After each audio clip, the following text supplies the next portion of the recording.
참 좋네요. 은혜로운 찬양을 주님께서 기뻐 받아 주신 줄 믿습니다. 우리 임직자들 당분간 수요일마다 특송했으면 좋겠네요. 참 너무 감동적이고 좋습니다. 이번 추수감사주일 귀한 우리 원로 장로 추대식, 은퇴식, 임직식이 다 될 줄로 믿습니다. 지난 시간에 처음엔 무엇을 해야 영생을 얻겠냐고 물었던 율법교사가 다시 자기를 옳게 보이려는 의도로 그러면 내 이웃이 누굽니까? 라고 예수님께 질문하는 시작을 가지고 오늘 말씀을 나누고자 합니다.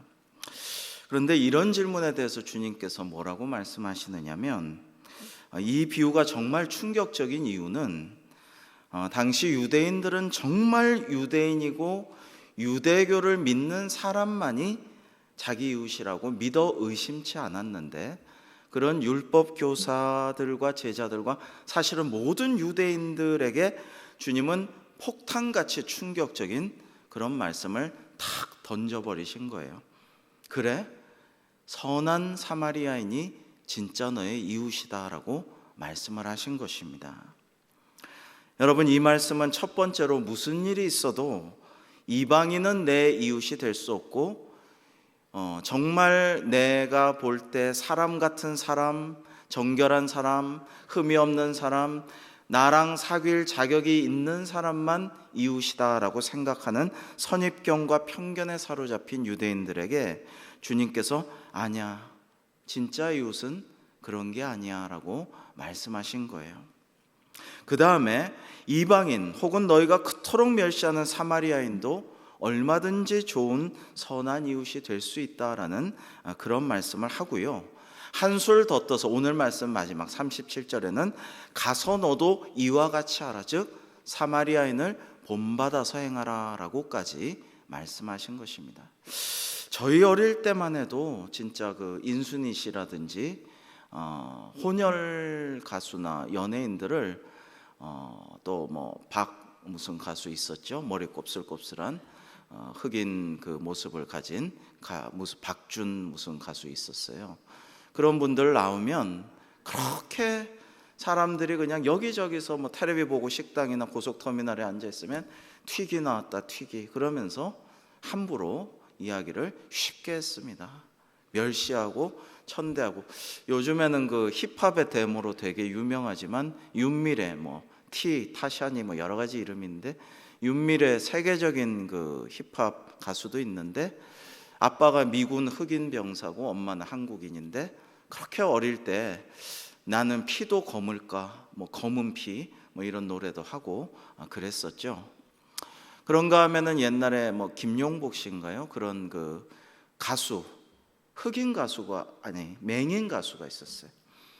근데 이렇게 눈먼 가수는 너무나 노래를 잘함에도 불구하고 미국에는 스티비 원더 같은 가수가 엄청 존경을 받고 사랑을 받는데, 너무 인기 받고 잘 하다가 어느 순간에 방송에서 안 나왔어요. 왜 안 나오죠 요즘에? 그랬더니 그 장애인이니까 좀 보기 민망하다, 싫다, 그래가지고 못 나오게 한 것이죠. 그때 참 어린 나이에도 너무 안타깝다, 이래서 되겠는가 이런 생각을 했어요. 제가 사역하던 때 어느 때는 청와대 근처에 신방을 많이 효자동에 했는데, 거기에는 이제 선희맹학교라고 있습니다. 거기는 이제 학생들인데요, 학생들 학교인데 그 시각 장애인들 학생들만 다니는 학교예요. 근데 길 가고 놀고 웃고 버스도 타고 얼마나 해맑게 장난치고 보통 사람들하고 똑같이 그냥 다니면서 그렇게 하는데, 그래도 이 동네는 좋은 동네구나, 이렇게 잘 어울려 살아서 좋구나 이런 생각을 하였는데요. 그 어떤 데는 그런 것들을 좀 장애인이나 조금이라도 다르면은 우리 이웃 되기 싫다, 아파트값 떨어진다, 우리 이 동네 이런 사람 원치 않는다, 이런 게 너무 님비 현상이 너무 많아요. 여러분, 이것은 주님께서 기뻐하실 일이 아닌 것이죠. 유대인이 볼 때 당시 사마리아인은 유대인의 그 순혈주의와 완전한 그 순수성을 더럽힌 이방인들하고 결혼해가지고 굉장히 부정한 불결한 존재로 생각을 했습니다. 북왕국 이스라엘이 아수르에게 망한 뒤에 북왕국 땅에 이주해 온 이방인과 이스라엘 사람들 사이에서 태어난 혼혈아들이 사마리아 사람들이죠. 늘 제국주의는 그런 정책을 쓰죠. 식민이라는 게 백성을 심는다는 거잖아요. 점령해서 그곳에 군인들과 관료들과 많은 사람들 살게 하고 그쪽 사람들을 포로로 끌고 와 이쪽에 살게 하고 섞어버리는 거죠. 좋은 말로 일본 사람들도 내선일체다. 우리 내 쪽 일본 사람들과 조선 선인들이 일체다라고 하면서 일체라는 허울 아래 부려먹고 충성만 희생만 강요하고 가미가제 조선인들 많이 탑승시키고 죽음의 돌격대를 만들고 그렇게 했었죠. 따라서 선민의식이 강하고 지극히 배타적인 유대인들은 사마리아인들을 경멸하며 개 되지만도 못한 존재, 개를 왜 욕하느냐? 영어에도 son of 암캐 이렇게 얘기하고 우리나라도 개의 자식, 견자, 중국 다 똑같아요. 전 세계적으로 왜 개를 욕하느냐? 개는 이제 아주 체계적인 계통을 밟아서 관계하지 않고 마음대로 흘러붙기 때문에 이 개가 욕의 대상이 되는 거죠. 그 개의 자식은 근본 없는 존재, 아비가 누군지 모르는 존재. 근데 사마리아인들을 개처럼 여겼다라는 것입니다. 자, 그러니까 이런 개 같은 사마리아인이 어떻게 내 이웃이 될 수 있고 어떻게 그들이 선할 수 있고 심지어 37절에 가서 너도 이같이 하라. 어떻게 그들을 본받을 수가 있다는 말입니까? 더욱이 종교적으로 특히 열성적인 사람들은 신앙 문제, 율법 문제 이런 걸 놓고 싸우면서 이게 법적으로 맞아, 이게 윤리 도덕적으로 맞아, 이게 더 맞는 거야, 이런 것만 선을 긋고 싸우느라고 다른 사람의 공공을 간과하거나 그것을 못 본 채 지나쳐 버리곤 했죠. 여러분, 오늘의 비유에 등장하는 인물들이 바로 오늘날 우리의 현실에서도 있는 것이죠. 백성들은 지금 너무 민생 문제로 힘들어하고 연이은 참사, 안전 문제, 북한의 도발과 국제적인 큰 위기에 지금 처해서 온 나라가 똘똘 뭉치고 지혜와 힘을 모으고 특별히 어려운 분들, 어려운 이웃들의 형편을 좀 감안해서 어떻게 좀 이럴 때 더 도울까? 이런 궁리를 해야 되는데 그냥 정쟁과 분열과 권력 다툼과 국민들을 자고 나기만 하면은 불안하게 하고 속상하게 하고 속 터지게 하는 발언들을 계속 일삼고 있는, 없어도 될, 없어야만 할 일들을 만들어내고 있는 그런 상황이 아닙니까? 예수님은 이렇게 경건을 표방하고 국민을 사랑한다, 우리가 의롭다 이러면서 위선적이기 짝이 없고 백성들을 사랑하지 않고 돌보지 않는 이런 사람들을 제사장과 레위인의 모습으로 묘사하시면서 날카롭게 그런 사람들을 비판하신 것입니다. 자, 오늘 말씀에 등장하는 인물들을 우리가 좀 살펴보겠습니다. 첫 번째로는 사건 피해자, 강도 만난 자입니다. 어떤 사람이 예루살렘에서 여리고로 내려가다가라고 30절에 나와 있죠. 이 내려간다는 말은 실제로 내려가는 거예요. 예루살렘은 높은 산성에 있는 요새 도시였죠. 이 높은 고지대에서 해발 760m 고지대에서 여리고는요, 또 해수면보다 낮은 250m 저지대예요. 그러니까 굉장히 차이가 나는 거죠. 예루살렘에서 저지대로 내려가는 거예요. 실제로 내려가는데 두 지역 간 거리가 무려 36km나 되었습니다. 길은 가파르고 쭉 내려가는 그 옆에는 암석들도 많아서 도둑들이 많이 출몰해서 이제 물건과 생명을 앗아가곤 했다고 합니다. 이 길을 어떤 사람이 내려갑니다. 이 사람이 누군지 주님께서 말씀하지 않으셨어도 아마 청중들은 자연스럽게 유대인이라고 생각을 했을 거예요. 암만 해도 예수님이 말씀하시는 예화의 주인공 우리 같은 유대인이겠지, 무슨 이방인을 얘기하시겠어, 그냥 막연히 유대인이라고 생각했을 것입니다. 여러분, 오늘날 우리가 강도 만난 자가 우리 주변에 정말 갑자기 벼락 맞은 것 같은 사람, 환난 당한 자, 쓰나미에 휩쓸린 것 같은 자, 강도 만난 자가 많죠.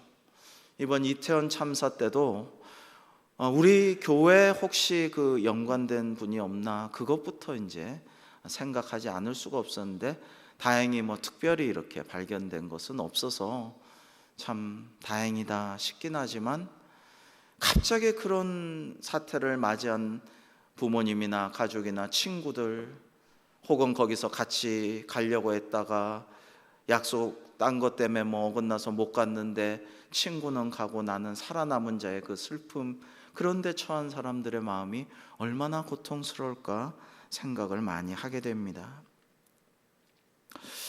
여러분, 우리 주변에서 현재 어려움을 당하고 있고 누군가의 도움을 애타게 기다리는 사람들이 우리 주변에 있어요. 제가 주일날 광고하였지만 이제 이번 주일날 성전 강단 장식을 할 거예요. 과일과 곡식과 그 다음에 채소, 이런 것들로 이제 장식을 할 건데, 요즘 사람들, 부유한 사람들에게는 그게 아무것도 아닐 수가 있어요. 주면 오히려 귀찮고, 나 호박은 안 먹는데, 나 고구마 싫어하는데, 짐스러워하는 사람도 있을 수 있어요. 그러나 그거를 작년에 모아서 이 어려운 분들에게 나눠줬더니 그렇게 좋아하더라고요. 그래서 올해도 나눠주려고 하는데, 정말 도움이 갈급하게 필요한 사람들이 있다는 말이죠. 우리는 그거 큰 도움이 되겠어, 좋아하겠어 하지만 정말 좋아하는 사람들이 있단 말이죠. 오늘도 이제 이번 주일까지 거두기로 했는데, 이 캄보디아 어린이들에게 줄 그림책을 많이 또 가져오셔서 지금 쌓아놨는데 얼마나 감사한지요. 여러분, 캄보디아 이성욱 선교사님 뿐만 아니라 저번에 우리 또 신태순 사모님, 캄보디아 선교사님 만나서도 또 들었어요. 정말 애들이 책이 없고 읽을 게 없고, 안데르센 동화도 톨스토이 우화도 우리가 알고 있는 이솝 우화도 전혀 모르고, 과학도 모르고 지리도 모르고, 기독교도 책들이 너무 없다. 너무 없어서 깜짝깜짝 놀란다. 우리가 알고 있는 통용되는 과학 지식이 없는 거예요. 우리가 알고 있는 세계사적인 지식이나 지리 지식이 아예 없는 거예요. 왜? 책을 못 보고 교육을 못 받았기 때문에. 근데 이제 우리가 많이 모은 이 책을 보내주면 많은 사람들의 인생을 바꿀 거예요. 얼마나 감사한 일입니까? 자, 두 번째로 30절에 강도 같은 이들도 오늘날도 있습니다. 내 생계와 출세와 유익을 위해서라면 가차없이 남을 짓밟는 강도 같은 사람들이 많습니다.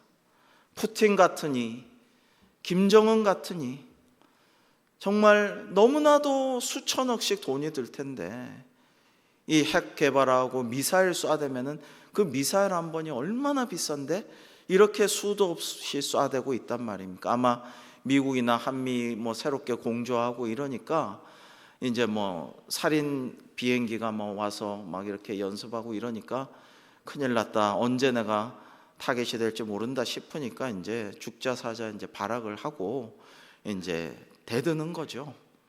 그런 것이지만 자기 유익을 위해서 모든 사람을 희생하는 이런 사람도 있는 것이죠. 실제로 말이죠. 세 번째, 주막 주인이 있습니다. 이 주막 주인은 사마리아 사람의 돈을 받고 환자를 돌봐주죠. 그는 강도처럼 죄를 짓거나 남에게 피해 주지는 않지만 내 이익만 확실히 챙기고 손해보는 일은 없이 그냥 받을 거 받고 하라는 일 하고 그렇게 그냥 지내는 사람입니다. 아마 대다수의 사람이 이와 같겠죠. 자, 네 번째, 제사장이나 레위인은 주님의 비유에서 어떤 사람입니까? 당시 여리고에는 제사장과 레위인들이 많이 모여 살았다고 해요.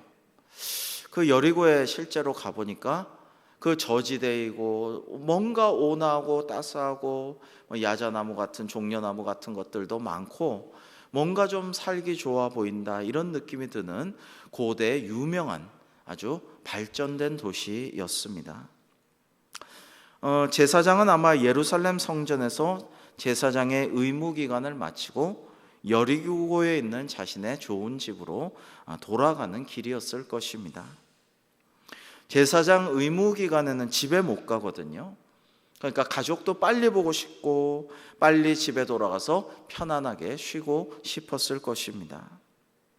그래서 1시 바삐 집에 돌아가야지, 가족들 만나야지 하고 여리고로 내려가는데, 강도 만난 사람을 보고 옷도 뺏기고 그 자리에서 신음하며 피 흘리며 얻어맞아 죽어가고 있는데 그 자리를 피하여 지나갔다라는 겁니다. 사건이 일어난 반대편 길로 피해서 돌아갔다, 우회해서 갔다라는 겁니다. 아마도 자기도 또 다른 강도 때를 만날까 봐 겁나서였을 수도 있습니다. 또는 이 강도 만난 사람이 이미 죽었다고 판단해서 율법에서 제사장은 시체를 만지면 부정해진다는 규정 때문에 다가가지 않았다는 해석도 있습니다. 하지만 어떤 이유를 막론하고 이 사람의 생사 여부조차 확인하지 않고 피해간 행위는 정당화될 수가 없는 것이죠. 그냥 지켜보고 옆에 이렇게 지나가면서 보고 말 그대로 보기만 하고 지나가 버린 거예요. 보긴 봤어요. 어쩌면 잠시 멈춰져서 봤는지도 몰라요. 갈등했는지도 몰라요. 아마도 아파서 피 흘리면서 신음했을 수도 있고, 살려달라고 도와달라고 했을 수도 있고, 의식이 없어 기절해서 있을 수도 있죠. 움직였을 수도 있고 죽은 듯이 가만 있었을 수도 있어요. 그러나 그냥 보고 지나갔다라는 것입니다. 보통 사람도 아닌 모든 사람의 모범이 되어야 할 종교 지도자 제사장이기 때문에 더 책임이 큽니다. 레위인도 마찬가지예요. 물론 이들은 직접 남을 해친 게 아니므로 나는 죄가 없다, 나는 그냥 빨리 급한 일로 갔을 뿐이야 라고 말할 수도 있겠습니다만은, 그렇다고 이 사람이 남을 돕거나 적극적인 행위를, 선을 행한 것은 아니죠. 공궁에 빠진 이웃을 보면 돕지 않고 귀찮은 일, 힘든 일, 피해볼 일을 피해가는 사람들의 모습은 마치 사건의 현장을 피해간 지나간 제사장이나 레위인을 우리가 연상하게 되죠. 여러분, 제 친구 중에 무술을 잘하는 친구가 있었는데요.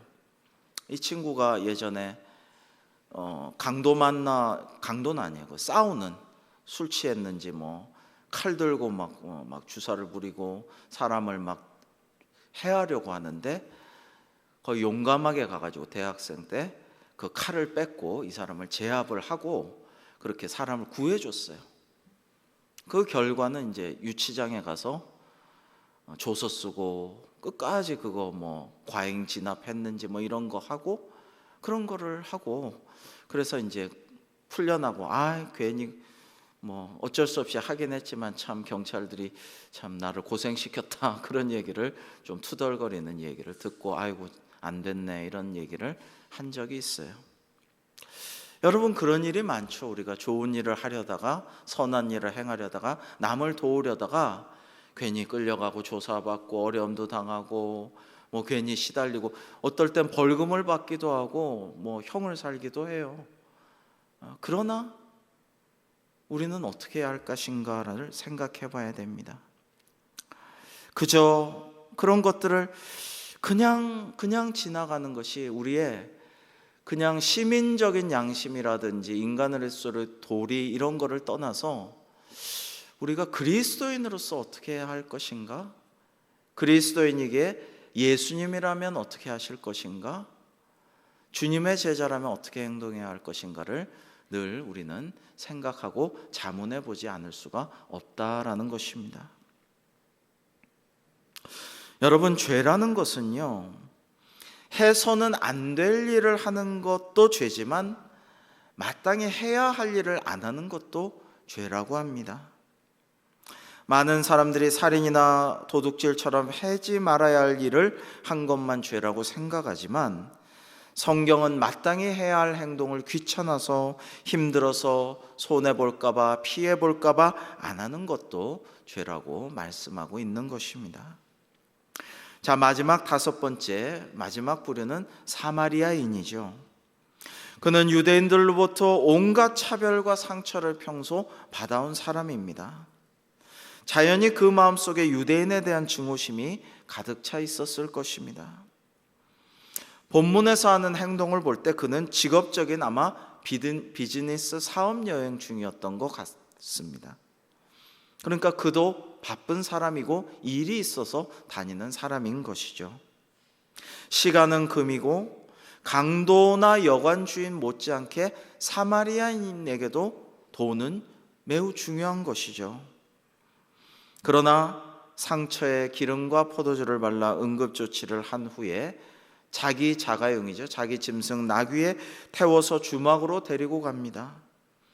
거기서 이 환자를 돌보다가 떠나갈 때도 2달간의 숙박비에 해당되는 2데나리온이라는 큰 돈을 맡기고 가요.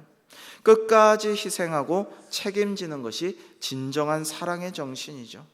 시간을 쏟아붓고 희생하고, 돈을 쏟아붓고 희생하고, 나귀와 기름과 포도주, 물질을 희생하고 쏟아붓고, 나의 사랑과 정성과 관심과 배려를 쏟아붓고 희생한 것입니다. 말로만 무한 책임이 있습니다, 뭐든지 해드리겠습니다, 우리는 모든 것을 책임져야 됩니다, 말만 이렇게 하고서는 일이 터지면 싹 다 빠지고 일선에 고생하고 힘쓰고 너무 고통스럽게 그렇게 애썼던 사람들한테 다 책임 떠넘기고, 이런 게 무슨 소용이 있습니까? 그건 사랑도 아니고 책임도 아니고 아무것도 아닌 것이죠. 제가 유럽의 배낭여행, 세계 첫 해외여행을 이제 혼자, 그때는 이제 군대 제대하고 겁이 없어가지고 혼자 이제 배낭 메고 33일을 혼자 유럽을 막 돌아다녔는데, 딱 한 번 큰 위기가 있었어요. 그리고 실수였어요. 파리의 여름에 에펠탑 밑에서 노숙을 했는데, 이게 파리의 에펠탑 밑이 잔디도 있고 벤치도 있고 휘황찬란하고 수시로 순찰차들이 돌아다녀요.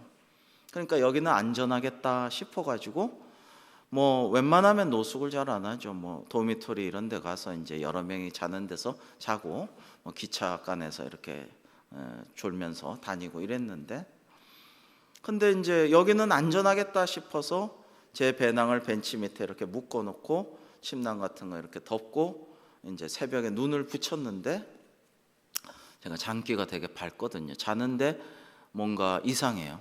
그래가지고 딱 눈을 떠보니까 이 불황자들이 제 밑에 있는 거를, 배낭을 싹 끌어가지고 가지고 가는 거예요. 저리로 가는 거예요. 포도주, 와인을 들고 맥주병을 들고 낄낄거리면서 8명의 이 남자들이 그러고 그걸 메고 가는 거예요. 쫓아가지고 이제 달라고 하니까 안 주고 이제 도망을 갔죠. 그래서 쫓아가니까 이제 싸움이 벌어졌죠. 그래서 17대 1은 아니지만 8대 1로 싸웠는데, 그때는 특공대 제대하고 겁이 없으니까 막 치고받고 이렇게 했는데, 이게 이제 8명이니까 주변에서 제 팔다리를 잡고 막 제 몸에 있는 것까지 뒤져서 뺏으려고 하는 거예요. 이제 큰일 났다고 막 소리를 짓고 발로 차고 하니까 몸에 있는 거는 안 가지고 그냥 그 배낭만 가지고 들고 도망갔어요. 제 몸에 이제 여권이나 복대, 지갑, 중요한 건 다 몸에 이제 갖고 있었으니까 그건 하나도 안 뺏겼는데, 나중에 생각해 보니까 야, 이거 정말 큰일이구나 라는 생각이 들었어요. 만약에 그 사람들이 들고 있던 병으로 제 뒤통수 같은 거를 뒤에서 쳤으면 큰일 났었겠구나, 이게 그럴 일이 아니었나 보다, 이런 생각이 들고, 나중에 아찔한 생각, 이게 싸울 일이 아니었는데 이런 생각을 했어요. 근데 이제 주변에 에펠탑 밑이니까 여기저기 가서 나 저 깡패들한테, 불황자들한테 지금 뺏겼다, 짐을 뺏겼다, 남자들이 있어요. 주로 이제 연인들하고 또는 이제 여러 명의 젊은이들이 같이 그룹 지어서 놀고 이러고 있었는데, 도와달라고 하니까 다들 미안한데요, 못 도와줘. 그러니까 여자들이 남자들 보고 좀 가서 도와줘, 좀 얘기 좀 들어줘, 좀 같이 가봐 이러는데 남자들 안 돼 그러면서 참 비겁하다, 야 참 치사하다 이런 생각이 들었는데, 그래서 그 길로 이제 그 바로 옆에 파출소가 있어요. 에펠탑 밑에 뛰어들어가서 빨리 좀 같이 도와달라 하니까 순찰차를 타고 이제 막 그 사람들을 쫓아다녔는데 암만 돌아다녀도 없어요. 못 찾아요. 어디로 갔는지 모르겠어요. 그래서 몇 번 돌다가 이제 뭐 경위서 이런 거를 쓰고 이제 보험용으로 그런 거를 쓰고 이제 그러느라고 날이 희부여하게 이렇게 날이 밝았어요. 날이 밝자 이제 짐이 하나도 없죠. 배낭이 홀라당 나갔으니까 제 몸에 있는 거 뭐 복대랑 이거밖에 없는데 풀이 죽어가지고 터덜터덜하고 이렇게 돌아오는데 한참을 그냥 어디로 갈까 시무룩해서 그래도 좀 더 찾아보자 그러면서 이 골목 저 골목 좀 이렇게 돌아다니고 있는데 어떤 남루하게 생긴 노숙자인 줄 알았어요. 아마 집시가 제가 콜로세움 이탈리아 가서도 로마에서도 집시들이 막 또 뺏으려고 쫓아와서 막 들고 튀고 막 뿌리치고 이런 적도 있었기 때문에 집시들이 오면 약간 겁나요. 근데 집시 하나가 노숙자 하나로 보이는 사람이 커다란 진짜 곰 같은 큰 개를 거느리고 이렇게 오면서 저한테 막 다가오는 거예요. 그래서 아이고야 오늘은 참 왜 이러지 그러면서 막 물러서면서 너 막 이러는데 막 쫓아오는 거예요. 저한테 오더니만은 당신 코리안이지? 그래. 맞다. 내 옷에 이제 한글이 좀 써져 있었던 거죠. 그러니까 이제 당신이 코리안인 거 내가 보고 당신 배낭을 내가 봤다. 그 배낭에도 한글이 써져 있었다. 그래서 고맙다. 그랬더니 길을 안내해 가지고 저쪽 골목에 이 녀석들이 중요한 것만 빼고 저희 어머니하고 지금 아내가 된 당시 연애를 지속하던 최원숙 사모에게 줄 그 선물, 베네치아에서 산 유리 공예품, 뭐 작지만 예쁜 거 이런 거는 싹 가져갔어요. 그런데 중요한 건 싹 가져갔는데 확 쏟아버리고 다행히 이제 필름 같은 것도 찍어놓은 필름이 제일 귀중한데 필름 같은 거 필요 없으니까 있었어요. 그래서 정말 좀 뭐 선물 같은 거는 가져갔지만 필름과 귀중한 것은 제가 찾을 수가 있었어요. 그래서 얼마나 감사했는지 내가 너무너무 고맙다고. 근데 저는 안전하다고 생각한 에펠탑 한복판에서는 그런 습격을 받고 아무 도움도 받지 못하고 할 일 없이 도움을 못 받았지만은 쫓아오니까는 아이고 저 집시가 저 노숙자가 나한테 또 왜 해코지 하려나 하고 막 도망 다녔던 그 사람은 나를 너무나도 고마운 도움을 주었다는 거죠. 그러면서 참 내 이웃이 이런 사람이구나. 내가 선입견만 보고 저 사람을 괜히 저어했구나 이런 생각을 했던 적이 있어요. 여러분 오늘 말씀에서 주님께서는요. 이 우리가 사마리아인의 비유, 선한 사마리아인의 비유를 다 알아요. 율법학자에게 잘난 척하는 내가 의롭다 하는 뭐 어떻게 하면 영생을 얻으리까 누가 나의 이웃입니까 고상하고 품이 있는 것 같지만 사실 예수님의 허점을 노리는 질문을 하는 이 율법학자에게 물으셔요. 네 의견에는 이 비유를 듣고 제사장, 레위인, 사마리아인 중에 누가 강도 만난 자의 이웃이 되겠느냐? 그러면 당연히 주님 사마리아인입니다 이렇게 대답해야 되는데 이 많이 배운 엘리트 지식인이지만은 심성이 곱지 못하고 주님을 시험하려는 불온한 의도로 접근한 이 율법교사는 살짝 틀어요. 사마리아인입니다라고 말하지 않고 뭐라고 해요? 자비를 베푼 자니이다. 사마리아 사람이라고 말하기는 싫어요. 자비를 베푼 사람이겠죠 뭐 이렇게 대답을 합니다. 자기의 알량한 자존심과 고집 때문에 사마리아인이 유대인을 도운 선한 이웃이라는 사실을 차마 인정하지 못하고 에둘러서 답변한 것이죠. 자, 이제 마지막으로 주님은 이 완고하고 자존심 강한 율법교사에게 이렇게 말씀하셔요. 가서 너도 이와 같이 하라. 가서 너도 이와 같이 하라. 여러분, 짤막하지만 많은 의미를 내포한 말씀입니다. 첫째로 이 말은 너도 이 사마리아인처럼 좋은 이웃이 되어라 라는 뜻이죠. 여러분, 이것은 굉장히 자존심 상하는 충격적인 말씀인 거예요. 나는 의롭고 성경도 잘 알고 존중받고 대단한 사람이고 남을 가르치는 율법 교사인데 사마리아인처럼 해라. 사마리아인처럼 되어라. 사마리아인처럼 행하라. 이렇게 짤막하게 하신 말씀에서 이 사람은 자존심이 상하는 것입니다. 여러분, 너희는 이웃을 누구라고 생각하느냐? 동족이냐? 같은 종교를 믿는 사람이냐? 너희와 친한 사람이냐? 너희나 학벌이나 재력이나 지위나 수준이 맞는 사람, 대화가 통하는 사람이냐? 아니다. 그게 아니고 한 생명을 사랑하고 존중히 여기고 도와주고 살리는 그런 사람이다라는 말씀을 하신 거예요.